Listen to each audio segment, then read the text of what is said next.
Informasi pertama, saudara, hujan dengan intensitas sedang hingga lebat yang melanda Kabupaten Aceh Jaya sejak Senin sore telah menyebabkan puluhan desa di 7 kecamatan terendam banjir. Akibatnya ratusan rumah warga juga ikut terendam dengan ketinggian mencapai 20 hingga 60 cm. Hingga siang kemarin banjir di sejumlah kecamatan terus meluas, bahkan jumlah desa yang terkena banjir juga bertambah. Saat ini Badan Penanggulangan Bencana Daerah bersama TNI Polri dan unsur Tagana ikut melakukan pemantauan lokasi banjir. Berdasarkan data sementara, jumlah kecamatan yang saat ini terendam sebanyak 7 kecamatan dengan jumlah desa mencapai 56 desa.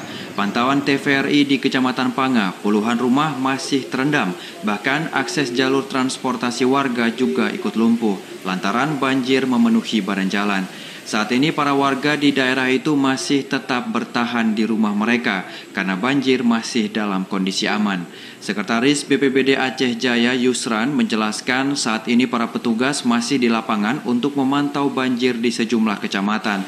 Saat ini belum ada informasi terjadi titik pengungsian, namun kondisi banjir di berbagai kecamatan terus meningkat akibat curah hujan yang melanda Aceh Jaya. Sudah lebih dari 50% desa sudah terendam banjir untuk saat ini. BPBD sendiri saat ini sedang terus melakukan pemantauan dampak langsung dari kejadian ini, apakah ada masyarakat yang harus mengungsi atau masyarakat yang terisolir oleh banjir. Tim kami juga turun di Kecamatan Jaya untuk memantau di sana karena kami dapat informasi tadi ada jembatan juga yang terputus akibat banjir.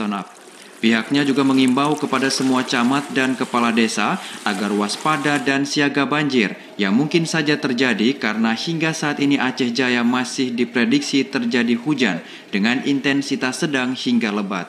Dari Aceh Jaya, Musliadi, TVRI melaporkan.